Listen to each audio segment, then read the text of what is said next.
y 27. Mateo, capítulo 14, versos 26 y 27.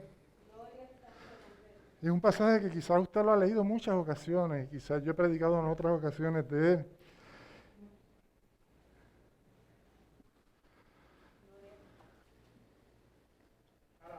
Aleluya. Y yo le voy a estar dando lectura en la Nueva Traducción Viviente, ¿verdad? Usted me sigue, en la que usted pues, tenga ahí a la mano. La palabra de Dios le hace en nombre del Padre, del Hijo y del Espíritu Santo. Amén. Cuando los discípulos lo vieron caminar sobre el agua, quedaron aterrados, llenos de miedo y clamaron: ¡es un fantasma! Pero Jesús les habló de inmediato: no tengan miedo, tengan ánimo, yo estoy aquí. Vuelvo y lo repito. Cuando los discípulos lo vieron caminar sobre el agua, quedaron aterrados, llenos de miedo. Clamaron: es un fantasma. Pero Jesús les habló de inmediato: no tengan miedo, dijo, tengan ánimo, yo estoy aquí. Señor y Padre Celestial, en esta hora te damos gracias por esta palabra, Dios. En esta hora, Señor, nos disponemos a predicar la palabra que tú has puesto en nuestro corazón, Señor. Te pedimos que seas tú, Señor, no quitándome, sino utilizándome para tu gloria y para tu honra. Que no sean mis palabras, que sean las tuyas, Señor. Que sea, Señor, esa palabra que redarguya cada corazón en esta mañana, pero que a la misma vez lo aliente, Señor, y lo llene de energía y fuerza para continuar hacia adelante, Señor. En esta hora, Señor, atamos, Señor, al hombre fuerte y lo sacamos de este lugar, Señor, y que el único hombre fuerte que haya seas tú en este lugar, Señor. Atamos cualquier distracción también y la sacamos de este lugar. Cualquier espíritu de temor en esta hora, Señor, lo atamos y lo echamos fuera en el nombre de tu Hijo amado Jesucristo, por el poder que nos diste a través de la sangre derramada en la cruz del Calvario. Yo te pido, Dios, que seas tú en esta hora sincronizando nuestros espíritus a ti. Nos aprestamos, Señor, en sintonía a lo que tú quieres hablarnos en esta hora. Sincronizamos nuestras mentes a ti, nuestro corazón a ti, Señor, y nuestro espíritu para recibir lo que tú tienes para nosotros en esta mañana. Te pedimos todo esto, mi Dios, en el día. Amén, amén. Y usted dirá: ahora el pastor va a hablar sobre las aguas, sobre la tormenta, sobre la tempestad. Pero si supiera que cuando estaba leyendo este pasaje, que el Señor me llevó a este pasaje en esta semana, comencé a ver cosas que no había visto. Y comencé a ver cómo Dios, cómo en ese momento Jesús iba probando unas áreas en sus discípulos que quizás en otro momento yo no había visto, que era lo que estaba tratando de probar. Y vemos que, para hacer un resumen y que sepan, esto ocurre luego de la alimentación de los panes y los peces, donde Jesús alimentó a la multitud, y luego que ya todos estaban cansados, que estaba cayendo la noche, Él le dijo a los discípulos: vayan al otro lado, espérenme allí, que yo voy a llegar allá. Y luego que Jesús despidió a la multitud, luego que me dice la palabra más arriba en el pasaje, que se fue a orar a un lugar. Luego de eso, Jesús sale a encontrarse con los discípulos. Y cuando Jesús sale a encontrarse con los discípulos, es que entonces está pasando este evento que estamos narrando en esta mañana. Y vemos que estaban los discípulos ahí en la barca. Estaban en la barca y estaban azotados por una tempestad, estaban azotados por vientos que movían, que estremecían la barca, estaban azotados por un mal tiempo. Y dice que estaban temerosos, y dice que estaban asustados. Y más asustados se pusieron cuando de pronto, yo no sé usted, pero yo me asustaría también, ven a alguien que viene caminando por encima del agua acercándose a ellos. Habrá gente que diría en ese instante: ¿estaré vivo o estaré muerto? ¿Estaré estoy alucinando o me estoy ahogando? Y Jesús venía ahí sobre las aguas. Y en medio de todo eso, la pregunta es: en medio de esa tempestad, en medio de toda esa turbación, en medio de todo eso que le estaba atravesando los discípulos, ¿dónde ellos estaban sincronizados espiritualmente? Llevándolo a nosotros acá, en medio de las pruebas, en medio de las tormentas que se están levantando en este tiempo, en medio de las persecuciones que se están levantando en este tiempo, en medio de las circunstancias que se van a seguir levantando en los próximos días, ¿dónde tú vas a buscar aliento? ¿A quién tú vas a recurrir en esos tiempos difíciles para mantener esa actitud positiva? Porque si nos dejamos ir por la prensa, por las noticias, por el Facebook, por esto, vamos a caer todos recluidos en un hospital psiquiátrico. Porque todo es malas noticias, malas noticias, malas noticias, malas noticias. Revolución, contienda, manipulación. Y en medio de todo eso, ¿dónde va a ser tu aliciente? ¿Va a ser Jesús? No Jesús el vecino, Jesús el Hijo de Dios. ¿Va a ser la palabra? ¿Va a ser esa intimidad con Él para tomar fuerzas? ¿Sabes por qué? Porque en medio de esa tormenta que los discípulos estaban atravesando, yo pude encontrar unas cosas que Jesús estaba probando en medio de esa tempestad. Porque en medio de la tempestad, Dios te va a probar. Y te voy a decir, son 5 cosas que Jesús que yo pude apreciar que Jesús estaba probando en ese momento. No te las voy a dar en orden de importancia ni cronológicamente, pero vamos a discutir esas 5 cosas que yo entiendo que Jesús estaba probando en ese momento. Y lo primero que Jesús estaba probando en ese momento era la fe. La mayoría eran pescadores. Y en medio de una tormenta, en medio de la tempestad, tenían miedo. Se supone que todos sabían nadar. Se supone que todos hubiesen enfrentado situaciones como esa muchas veces y que no tuviesen miedo. Pero en ese momento se estaba probando la fe. ¿Por qué la fe? Versos 6 y 7. En lo cual vosotros os alegráis, aunque ahora por un poco de tiempo, si es necesario que tengáis que ser afligidos en diversas pruebas. Pero el 7, que si es el que está ahí, dice, para que sea sometida a prueba vuestra fe, mucho más preciosa que el oro, en el cual, aunque perecedero, se prueba con fuego, sea hallada alabanza, gloria y honra cuando se ha manifestado Jesucristo. ¿Sabes por qué? Porque en medio de la tempestad, nosotros tenemos que tener esas 3 cosas.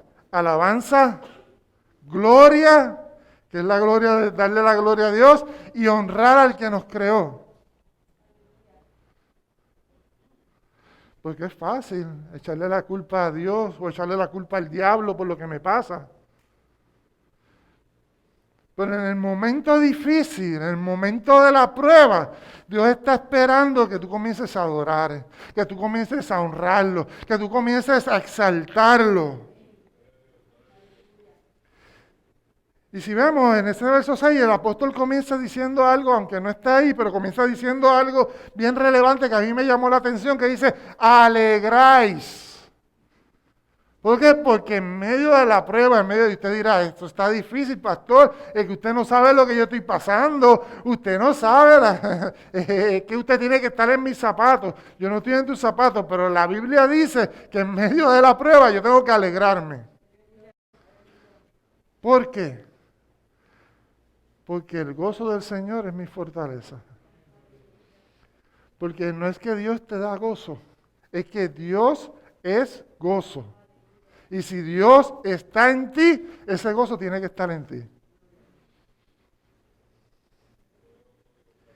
Comienza y dice, y vas a pasar por conflictos, vas a pasar por situaciones, vas a pasar por tiempos difíciles donde vas a tener que poner esa fe, o si la traducimos al lenguaje de nosotros, esa confianza en lo que Él va a hacer, va a ponerse a prueba, porque la marejada estaba alta, la marejada estaba tambaleando la embarcación, pero ¿en quién ellos iban a confiar? ¿En quién tú confías cuando la tormenta está azotando tu casa? ¿En quién tú confías cuando la tormenta está azotando tu embarcación y te estás tambaleando? Y cuando ves que el panorama no está bueno, cuando ves que el panorama cada vez va peor y peor y peor, ¿en quién tú confías? Eso es fe.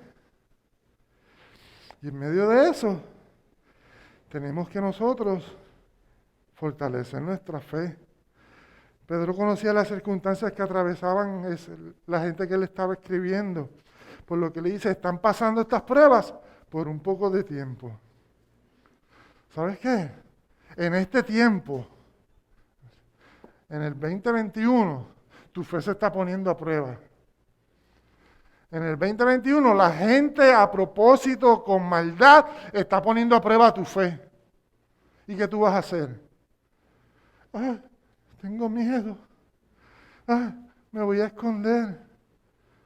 O vas a decir, mi Dios es más grande que cualquier cosa que yo pueda enfrentar. O vas a decir, mi Dios es más grande que cualquier tempestad que yo pueda enfrentar.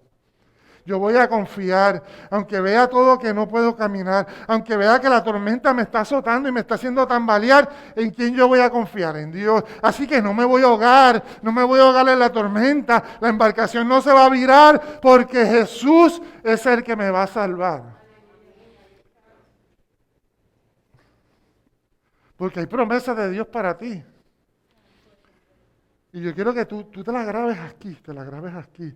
Isaías 43, versos 2 y 3 dice, aunque tenga, y te la voy a leer en traducción lenguaje actual, porque tú te la sabes en la Reina Valera, pero me gusta este lenguaje en que la encontré aquí, dice, aunque tengas graves problemas, yo siempre estaré contigo. Cruzarás ríos y no te ahogarás. Caminarás en el fuego y no te quemarás. Porque yo soy tu Dios y te pondré a salvo. Yo soy el Dios santo de Israel. Aunque tenga problemas grandes, eso es promesa de Dios. Eso está en su palabra. Yo tengo que agarrarme a esa promesa y decir, aunque siento que me hundo, aunque siento que ya no puedo, aunque las fuerzas no me dan, aunque no veo el final del camino, yo sé que aunque yo tenga problemas grandes, tú siempre vas a estar conmigo. Palabra es palabra tuya, es promesa tuya y yo tengo que agarrarme de eso.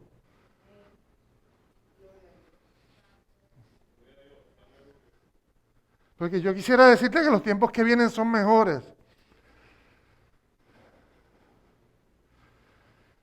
Pero responsablemente no te lo puedo decir.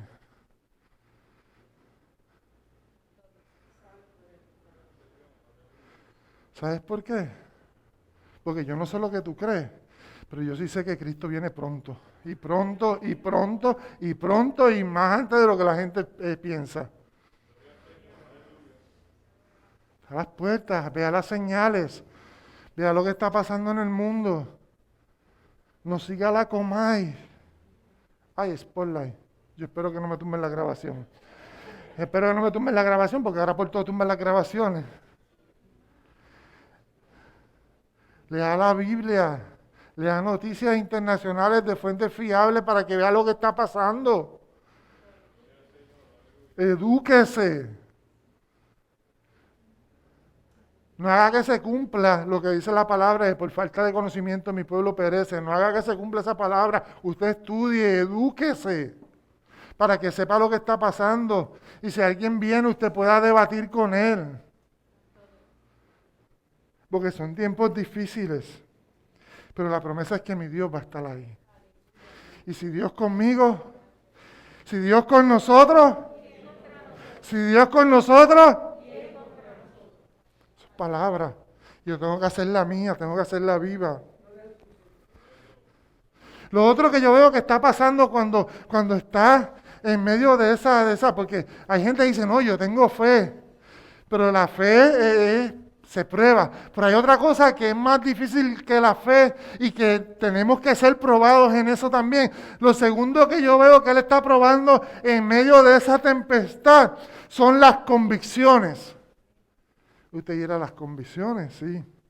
En el verso 24 de lo que leímos, es más arriba, el verso 24 de ese capítulo que leímos, dice, mientras tanto, los discípulos se encontraban en problemas lejos de tierra firme, ya que se había levantado un fuerte viento y luchaban con grandes olas. Usted vaya haciendo la asociación y trate de este texto que estoy leyendo, se lo voy a leer nuevamente, contextualízalo a ver si no es lo que la iglesia está pasando en este momento. Dice, mientras tanto, los discípulos se encontraban en problemas lejos de tierra firme, ya que ya se había levantado un fuerte viento y luchaban con grandes olas. Este es un tiempo donde la iglesia tiene que pararse firme a luchar por los valores de tus hijos, de los nietos, por los valores de la dignidad tuya como ser humano, de que no vengan a imponerte nada que tú no quieres imponerte, porque hay leyes y constitución que te protege. Pues lo primero que quieren hacer es callar la iglesia. Y nos pintan de que somos analfabetas, de que no sabemos. Pues te digo, la iglesia tiene que educarse. ¿Y por qué las convicciones? ¿Qué son las convicciones? Las convicciones son ese sistema de valores y creencias familiares. Porque era fácil creer o tener confianza en el Hijo de Dios, que era Jesús, el profeta, pero no es lo mismo yo centrar mis valores y mis creencias en esa fe que yo tengo. Porque si usted se fija, este mundo no está trastocando tu fe, está trastocando tus convicciones y quieren trastocar las convicciones de nuestros hijos. Y te van a dormir a ti para que tú lo aceptes. ¿Por qué? ¿Qué son los valores y las creencias? Se considera los sistemas de valores y creencias de la familia. Son los factores más importantes que influyen en la adaptación y en la capacidad de resistencia y flexibilidad de las familias. Es la capacidad que esa familia tiene para poder sostenerse, para poder prevalecer. Es lo que los padres le enseñan a los hijos. Es lo que los hijos le van a enseñar a sus hijos.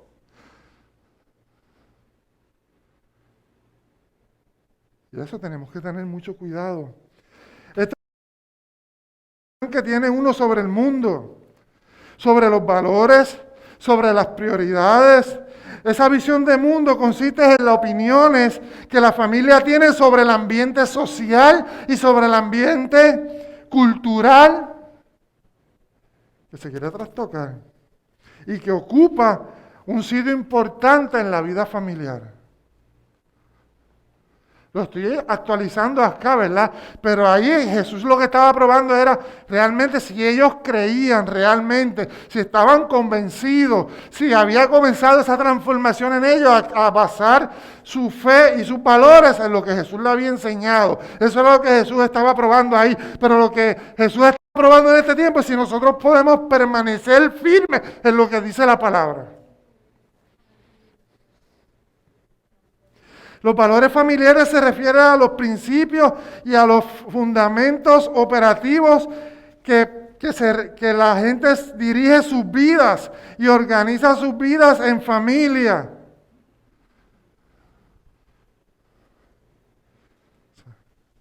Es lo que yo enseño. Yo enseño a respetar. Yo enseño a obedecer. Yo enseño lo que dice la palabra. ¿Qué tú enseñas en tu hogar? ¿O que tú vas a dejar que enseñen a los tuyos?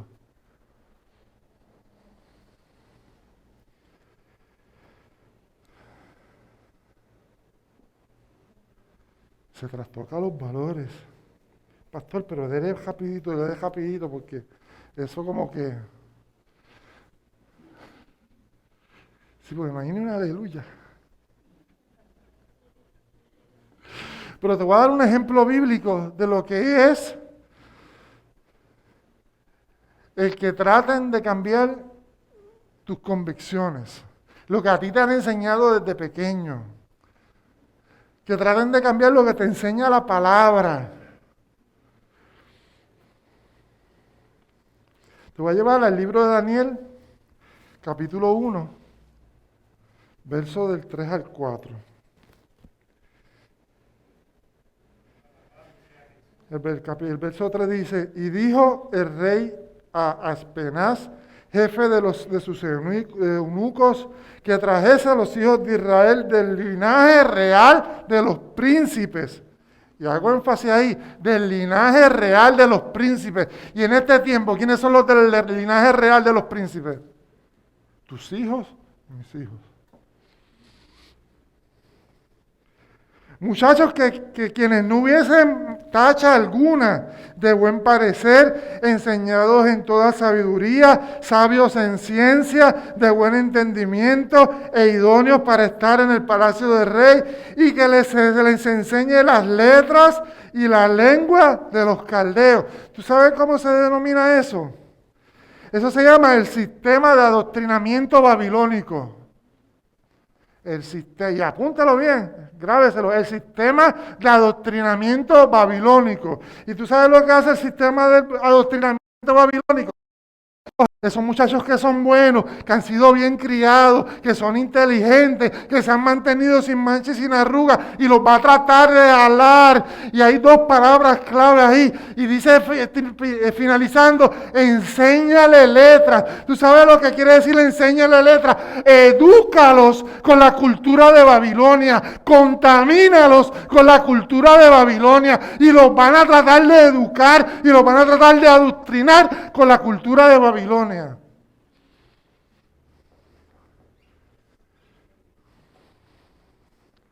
Y tú sabes lo otro que me llamó la atención de ese pasaje, y dice, y la lengua de los caldeos. Y si lo traducimos a este tiempo, es el lenguaje de los caldeos, la forma de hablar. El que cambie ya las vocales por otras. El que digan que lo malo es bueno y lo bueno es malo. El que puedan ver las cosas que están mal como que están bien porque ya han sido adoctrinados.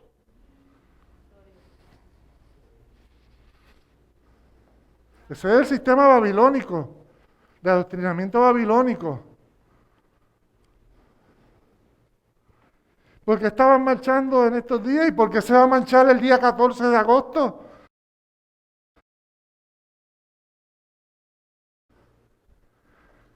El 14 de agosto se va a marchar porque se le va a pedir en protesta de que el gobierno no implemente el currículo de género en las escuelas públicas, en la educación de nuestros niños.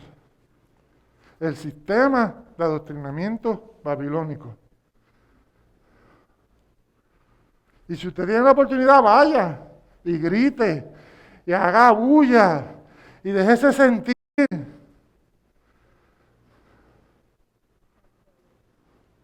Y eso no estaba en la prédica, pero si Dios lo pone por ahí, pues, ni me recordaba yo de esa marcha. ¿Sabes por qué? Tenemos que combatir ese sistema de adoctrinamiento.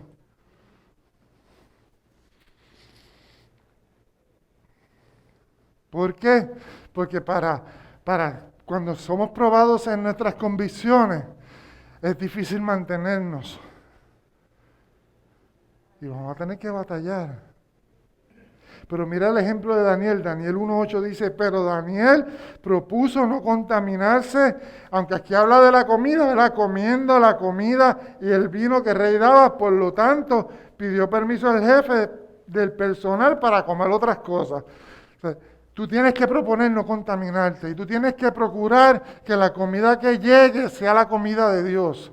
Y tú tienes que procurar que la comida que tú comas no sea el adoctrinamiento que está viendo en las películas, no sea el adoctrinamiento que está viendo en las series, que están mezclando y ya hay cosas que la están pasando tan naturales cuando no son naturales. Tú tienes que adoctrinarte con lo que dice la palabra de Dios, con lo que dice la Biblia, porque es la que revela la verdad, es la que te va a dar salvación, es la que te va a dar vida eterna, es la que te va a hacer permanecer.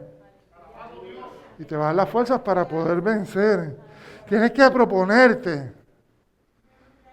Y me gusta esa palabra, se propuso. ¿Sabes por qué? Porque cuando tú te lo propones, tú te esfuerzas para hacerlo.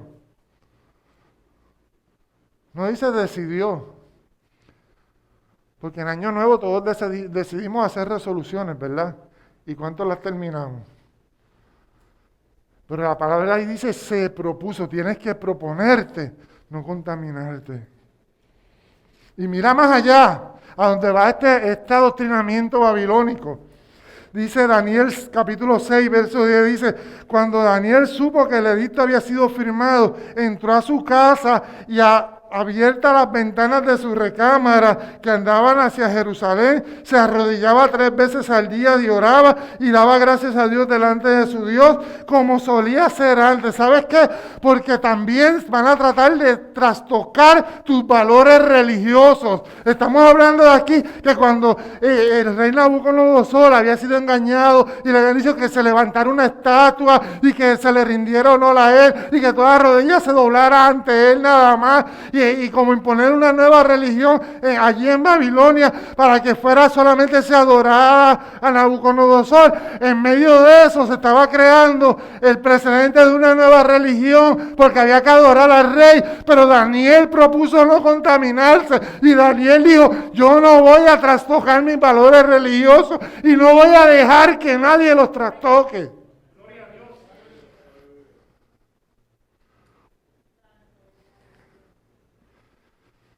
¿Sabe que el edicto era que cogieran orando y a pagar unas consecuencias?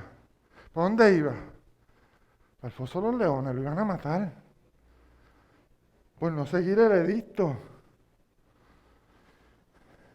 ¿Y tú sabes qué? Había gente confabulando contra Daniel. Porque ustedes se creen que engañaron al rey. ¿Por qué engañaron al rey? Porque había gente que quería hacerle daño a Daniel y a los de él. Porque eran diferentes, porque tenían un Dios diferente. Querían hacerle y confabulaban. Y confabulan, porque hay gente que va a confabular para que tú dobles rodillas a Baal. Y te van a tender la trampa. Y te van a hacer que van a hacer que ellos van a tratar de hacer que tú caigas. Pero si tu fe y tus convicciones no están firmes, tú vas a caer. Pero si tu fe y tus convicciones están firmes, tú vas a prevalecer. ¿Y qué me dice más adelante el verso 16? Que el rey trató de salvarle de todos modos a Daniel, porque Daniel, él sabía que era especial, pero no pudo echar para atrás el decreto. Y lo mandó a buscar. Y lo echó al foso de los leones. ¿Y qué le dijo? Daniel, que el Dios al que tú le sirves, ese Dios tuyo al que tú le sirves, que te salve. ¿Qué le quiso decir? Yo no puedo hacer ya nada. Hay gente que quizás eso lo dice, lo ve como una burla. Pero yo lo veo como un grito de desesperación del mismo rey, diciendo, Daniel, yo hice todo lo que estuvo en mis manos y no puedo hacer nada para salvarte. Tienes que depender de ese Dios tuyo.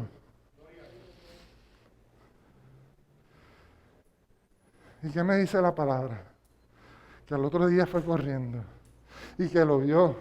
Y que Daniel le dijo que estaba bien. ¿Y qué pasó? Que todos comenzaron a adorar al Dios de ¿quién? Al Dios de Daniel.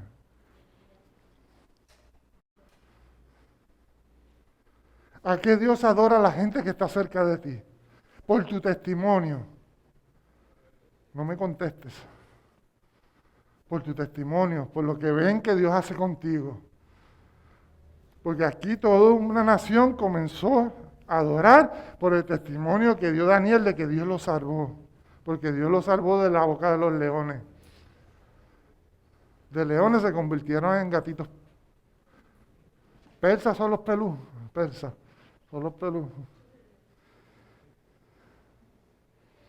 Lo otro que necesitamos ver en medio de eso, y lo otro que Dios prueba en medio de esto, es que Dios necesita saber si tú obedeces.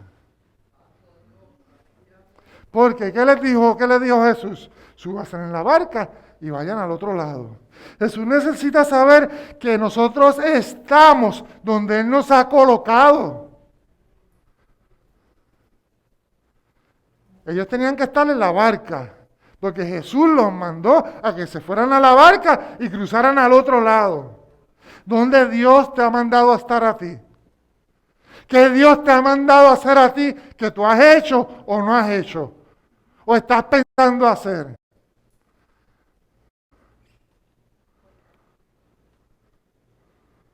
Ay. Y lo vemos en ese verso 22, dice, inmediatamente después Jesús insistió que los discípulos regresaran a la barca y cruzaran al otro lado del lago mientras Él enviaba a la gente a casa. Jesús los envió. ¿Qué Jesús te ha mandado a hacer? ¿Qué Dios te ha mandado a hacer a ti? Y tú no has hecho. O estás, vamos a ponerlo, ¿tú estás seguro que estás donde Dios te mandó a estar? Porque si tú estás donde Dios te mandó a estar en medio de la tormenta, tienes una garantía de victoria. Porque estás ahí porque Él te envió a caminar por ahí.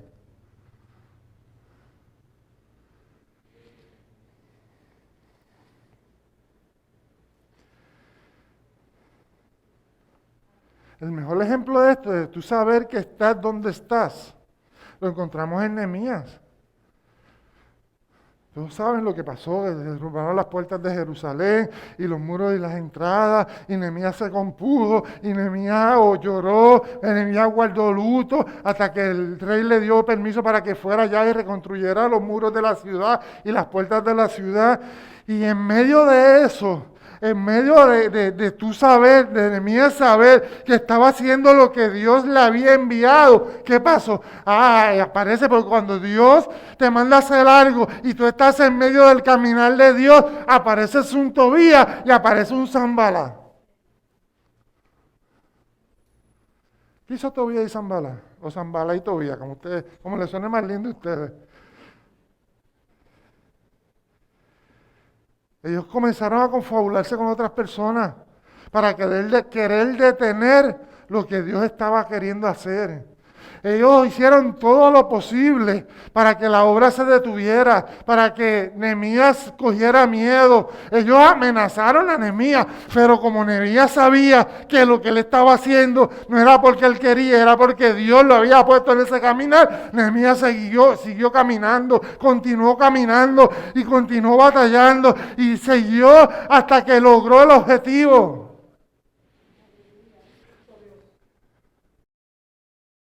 Que los enemigos van a maquinar para hacerte daño. Se van a confabular para no ayudarte. Contextualízalo. Piense, contextualízalo. A ver qué está pasando en este tiempo.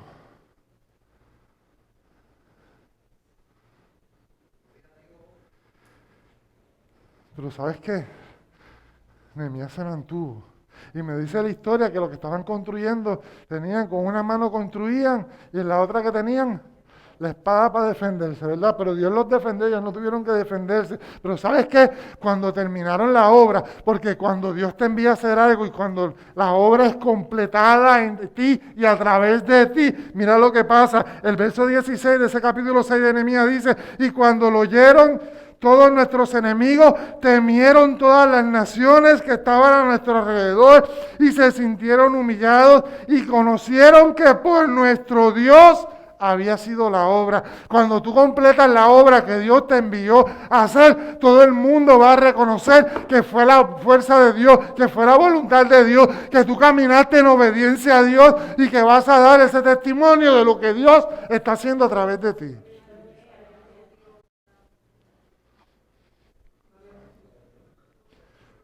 En la tormenta los discípulos pudieron haberse ahogado.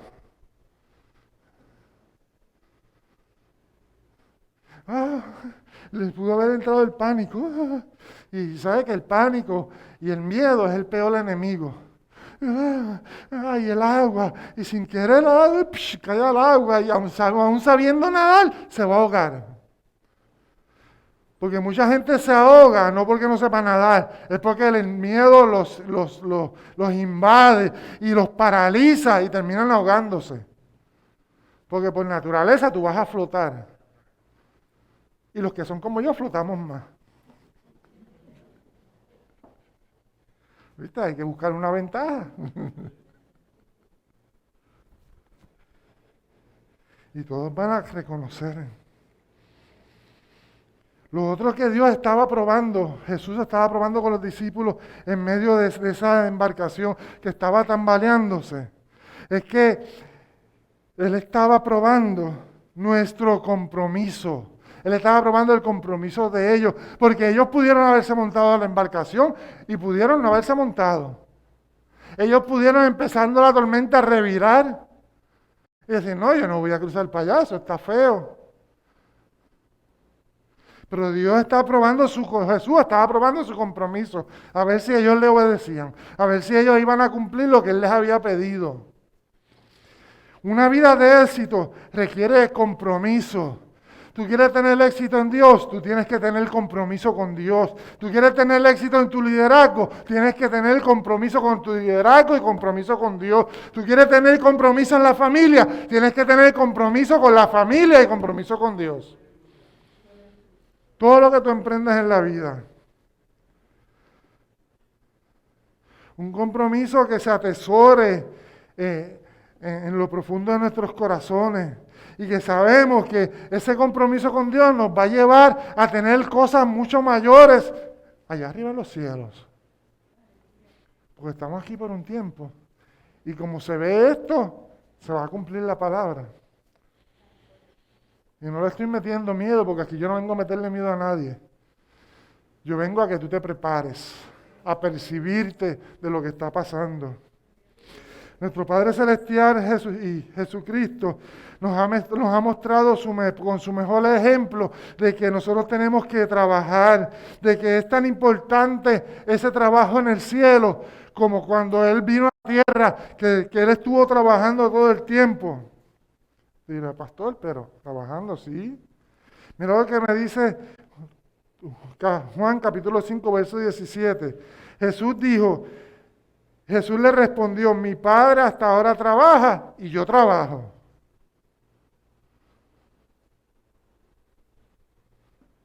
¿Qué quiere decir eso? Mi Padre hasta ahora trabaja y yo trabajo. Hay que trabajar. Hay que trabajar. Y como dice el corito, hay que trabajar deprisa. Hay que trabajar sin descansar. Cerca, el tiempo se acorta y Dios va a cumplir los ministerios y Dios va a cumplir los propósitos en la vida, pero tú tienes que trabajar, tienes que moverte, tienes que comprometerte.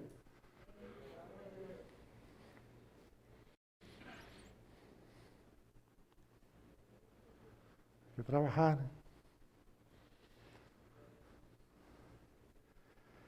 Mira lo que dice más adelante, cuando Jesús sigue hablando más adelante en el capítulo 9 de ese libro de Juan, verso 4, dice, debemos llevar a cabo cuanto antes las tareas que nos encargó, en el que nos envió, pronto viene la noche cuando nadie pueda trabajar.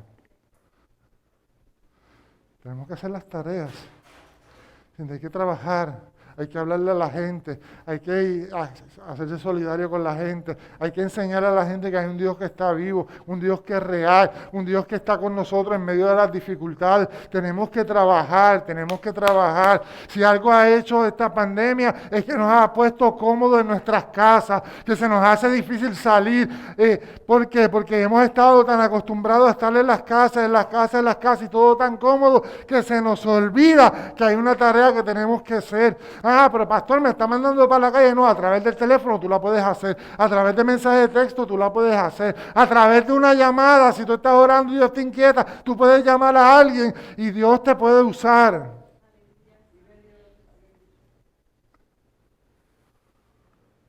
Cuando tu vecino está en necesidad, ayúdale, ministrale. Hay que trabajar. Y aquí no dice, no, el pastor tiene que hacerlo. Dice, tenemos todos que usar las tareas que nos encargó. Es lo que dice ahí. Sí, pues rápido el pastor, no, el pastor es que tiene que sacar la bolita para saber cuándo hay los problemas. Sí, porque hay un Espíritu Santo que revela. Pero como el pastor, como el Espíritu Santo usa al pastor, también te usa a ti que estás cerca de la necesidad. Porque la tarea es de todos. Y el último punto que yo veo que Dios estaba probando en los discípulos es que ellos estaban en camino hacia donde Dios le había enviado, hacia la otra orilla. Estaba la tempestad, estaba todo lo que estaba pasando. Y Jesús lo que estaba probando es que ellos estaban dependiendo de Él en cada paso. Porque en medio del miedo, en medio de la turbación, cuando ya las cosas se salen de control, ¿en quién vamos a depender? El proceso de aprender a depender de Dios puede ser para algunos bien doloroso, para otros no. Él necesita lo que nosotros necesitamos desechar de nuestras vidas. Por ejemplo, hay gente que tiene que batallar con la autosuficiencia porque siempre han sido autosuficientes. Hay gente que tiene que batallar y sacar fuera de su vida la voluntad independiente, porque siempre han sido voluntariosos independientes. Hay gente que tiene que batallar y sacar de sus vidas el egocentrismo, el egoísmo, las opiniones propias, los intereses particulares, para comenzar a depender de Él y no de nuestra propia opinión y no de nuestra propia sabiduría. Porque cuando dependemos de Él, las cosas salen mejor, porque es de Él. Por eso yo siempre, oye, hace tiempo que no digo esto aquí, por eso siempre uno de mis reflemas han sido, yo no sé lo que Él hace, pero yo sé que Él lo hace. Yo no sé cómo Él lo hace, pero yo sé que Él lo hace, porque no depende de mí, depende de Él. Cómo Él hizo en medio de todo para hacerlo, eso a mí me es indiferente. A mí lo que me interesa es que yo caminé por el camino que Él me puso a andar, cómo se resolvió todo y cómo va el producto final. Eso es lo que a mí me interesa, ver el producto final que vaya acorde a la voluntad de Él. Así que yo no sé cómo Él lo va a hacer, yo no sé en el lío que Él me metió, pero yo sé que yo voy a caminar. Y en medio de ese caminar, como voy a depender en mi caminar de Él, entonces voy a ver cómo Él va a poner su mano y me va a ayudar. La confianza del ser humano no debe estar basada en su capacidad, debe estar basada en Dios, en la fuerza y la voluntad de Dios, no en nuestra educación, no es lo que nosotros sabemos, no si tenemos doctorado, no si tenemos maestría, no si tenemos lo que tengamos, debe estar basada en lo que Dios hace por nosotros y cómo Dios nos ayuda a resolver las situaciones. ¿Sabes por qué? Porque cuando hacemos eso, la victoria está asegurada. En el proceso que estaban los discípulos en medio de todo ese revolú, ya ellos sabían, ellos tenían que entender que aunque la tormenta fuera fuerte, aunque quizás la embarcación estuviese rechinando como para romperse, si ellos pasaban la prueba, sabían que la victoria estaba asegurada y que ellos no iban a morir en esa tormenta, porque ellos estaban cumpliendo lo que el Hijo de Dios les había mandado que hiciera. Pero tenemos que aprender a depender de Él. Y ese fue el ejemplo que nos dejó Jesús. Y ese es el ejemplo que vemos en la Biblia. Mira lo que te dice el Salmo 141, verso 8. Traducción del lenguaje actual. Por mi parte, Dios mío, de ti dependo, en ti busco refugio, no dejes que me maten. ¿Sabes por qué? Porque cuando yo dependo de Él, yo sé que Él me va a cuidar. Cuando viene la enfermedad y yo dependo de Él, yo sé que Él me va a cuidar.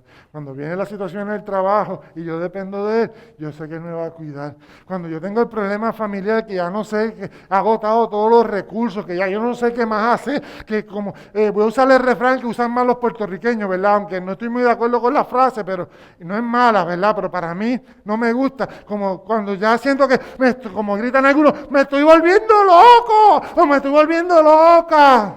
Pues si es una mujer que lo está diciendo, ¿verdad? Porque ya no sé qué hacer, ya me tienen cansado. ¿Sabes por qué? Porque tienes que aprender a depender de Dios y que la situación la va a resolver Dios. Porque con nuestra fuerza, con nuestra inteligencia, Hay cosas que necesitan una intervención directa de Dios.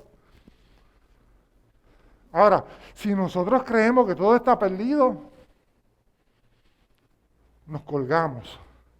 Pero si en medio de la situación tan difícil, cuando ya todo se ha agotado, cuando ya todos los recursos están agotados, tú dices, Señor, ya está todo aquí, te lo entrego, ya no puedo, te lo entrego, dependo de ti, para que seas tú, dependo de ti. No importa que se tarde 1 año, no importa que se tarde 2 años, no importa que se tarde 5 años, si tú se lo entregaste y estás completamente dependiendo de Él en tu caminar, vas a ver cómo en algún momento la situación se va a resolver. Porque a Dios se le resolvió. ¿Cómo se resolvió la situación a los discípulos? Jesús caminó sobre las aguas. ¿Y qué hizo? Se acercó a ellos. Porque en medio de la tormenta, Dios se acerca a ti. En medio del momento difícil, Dios se acerca a ti. Y Dios está contigo.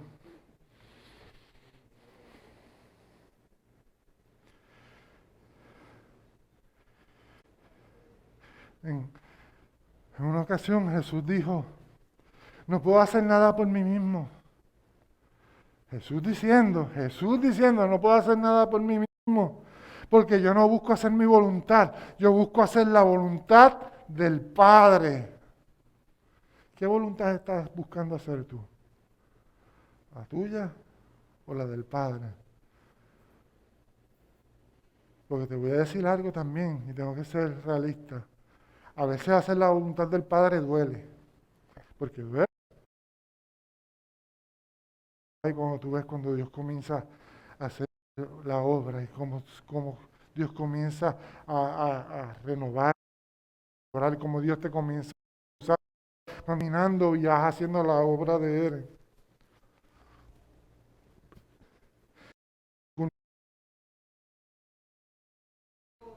Del capítulo 14 de Mateo dice, por lo cual Jesús dijo de inmediato, no, ahora, no tengas miedo, ten ánimo, yo estoy aquí. No tengas miedo, coge fuerzas. Levántate, hay que trabajar, tenemos que encaminarnos, tenemos que movernos, tenemos que comprometernos y caminar, porque el tiempo se acorta, ¿y qué tú vas a hacer? ¿Y qué tú vas a hacer? Ten ánimo, Dios está aquí. Aunque las cosas se vean fuera allá afuera, ten ánimo. Si todos decidimos caminar por el camino que Dios nos ha encomendado, si todos decidimos caminar y confiar en el Señor y hacer lo que nos toca para que Él haga lo que le toca, las cosas van a cambiar. Pero si nosotros nos dejamos tirado en una esquina, que Dios lo resuelva si quiere. Si lo dejamos todo tirado en una esquina, no vamos a lograr nada. Pero si todos nos encaminamos, confiamos, perdemos el miedo y comenzamos a caminar y a confiar, yo te aseguro que algo tiene que pasar. Y yo no sé si usted quiere que pase algo, pero yo anhelo que pase algo. Yo anhelo ver ese avivamiento, yo anhelo ver la conversión de las almas, yo anhelo ver cómo se cambia el panorama negro en un panorama lindo. Pero tenemos que caminar.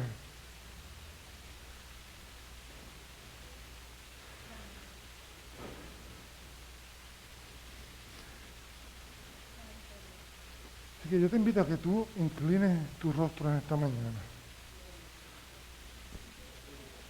Y tú comiences a pensar, yo no sé si tu fe hoy está siendo probada.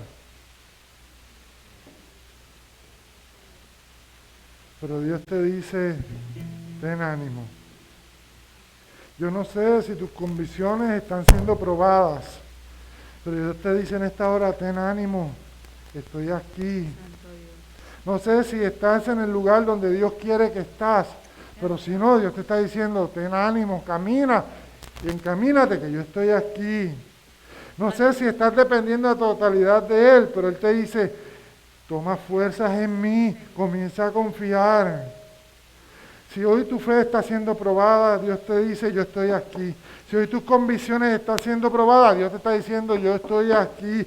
Si tu lugar en Dios está siendo probado, Dios te dice, toma ánimo, yo estoy aquí. Si estás dependiendo a totalidad de Él, Él te dice, toma ánimo, yo estoy aquí. Yo soy un Dios bueno, yo soy un Dios bueno que estoy aquí, toma ánimo. Santo Dios. Fortalécete, que hay que caminar. Santo Dios, te adoramos, Padre bueno, te adoramos. Santo es, Señor.